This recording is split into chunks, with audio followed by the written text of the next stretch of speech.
The throne chamber of Xylaris Prime was never meant to fall silent. For 10,000 years, it had echoed with the low harmonic voices of the Jarun, an ancient and powerful species whose queens ruled not by fear, but by biological resonance.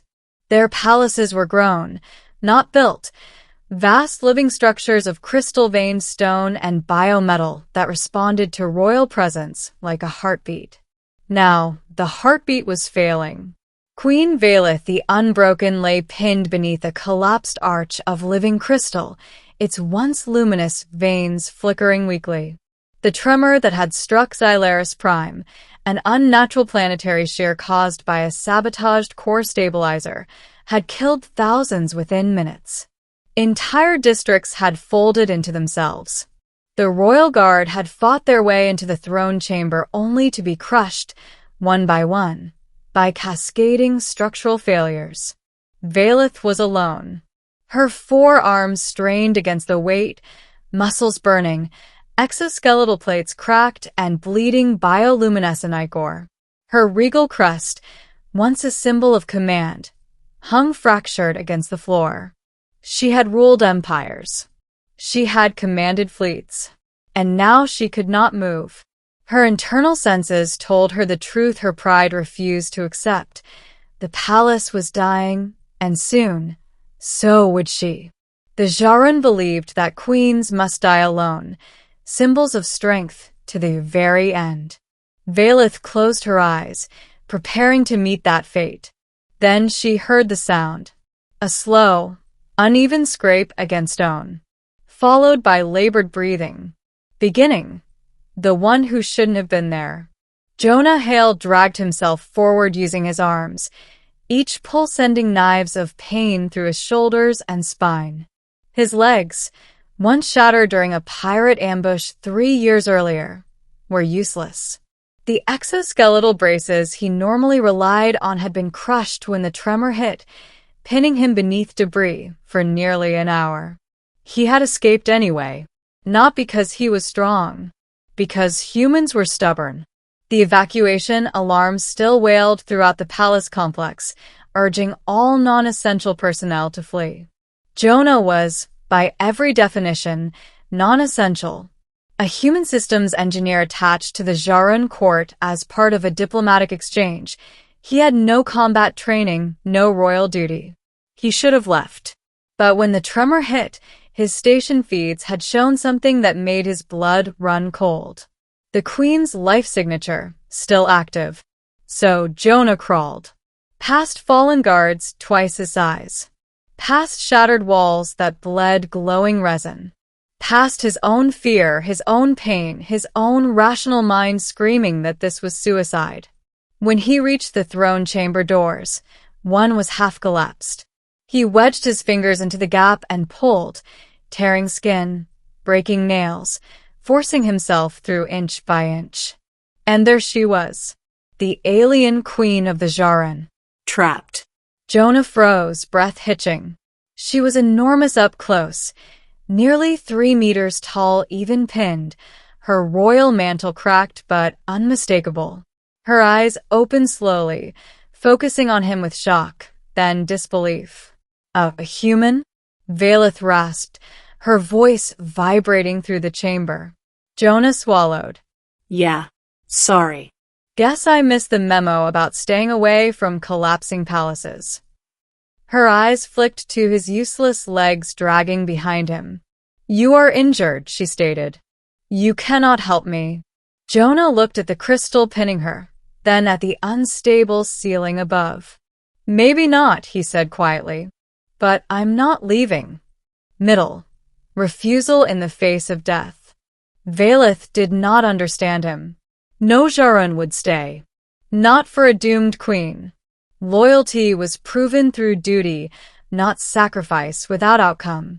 The guard had died buying time, as tradition demanded. But this human? You will die here, she warned. Leave. That is an order. Jonah shook his head, pain making his vision blur. Can't follow orders I don't respect. Her crest flared weakly, a sign of anger. You defy a queen? I defy death when it's being unfair, he replied. He dragged himself closer, examining the crystal arch. His implant, barely functional, fed him data. Structural stress points, resonance failures, power surges from the dying palace core. Okay, he muttered. You're pinned by a living support strut. Cutting it outright will collapse the chamber. Valeth watched him, confused. Then your presence is meaningless. Not quite, Jonah said. Living structures respond to signals, right? Hormonal, bioelectric, that sort of thing. Yes, she answered slowly. To royal resonance. Jonah exhaled. Then we fake one. He pulled a small device from his belt, a jury-rigged harmonic emitter he used to communicate with Xylaris infrastructure during maintenance. His hands shook as he adjusted it, syncing it to the Queen's fading biosignature. This is insane, Valeth said. Welcome to humanity, Jonah replied. The palace groaned again, shards raining down around them. The emitter whined, then pulsed. The crystal arch responded, not lifting, but softening, its structure shifting just enough to reduce pressure. Valeth gasped as the crushing pain eased slightly. It worked, she whispered. Jonah grinned weakly. Told you. Don't count us out. But the effort cost him dearly. Blood seeped from his nose and ears as feedback surged through the device and into his nervous system. His damaged spine screamed in protest. Human, Valeth said urgently. Stop. You are killing yourself. He met her gaze, eyes burning with stubborn resolve. I promised I wouldn't leave, he whispered. Still not going to. Conflict, a choice that defines loyalty. The palace's core was minutes from catastrophic collapse. Jonah's implant projected a grim countdown across his vision. Evacuation window, 4:12, 4:11. Valeth could feel it too, the deep resonance of her world tearing itself apart. Even if Jonah freed her, she doubted she could escape in time. Her injuries were severe. One of her secondary hearts had stopped. Listen to me, she said, voice low and steady despite the pain. Xylaris queens do not beg, but I will command you one final time. Jonah shook his head again. Don't. Leave, she said. If you stay, my people lose a queen and a human ally. If you go, at least one of us survives. Jonah was silent for a long moment. Then he did something that shocked her more than any defiance. He reached out and placed his hand against the cracked crystal pinning her. Direct contact, an intimate and forbidden act among her kind. I've spent 3 years being told what I can't do, he said softly. Can't walk. Can't fight. Can't matter. He looked up at her. But I'm here, and you're not dying alone. Something ancient stirred within Valeth.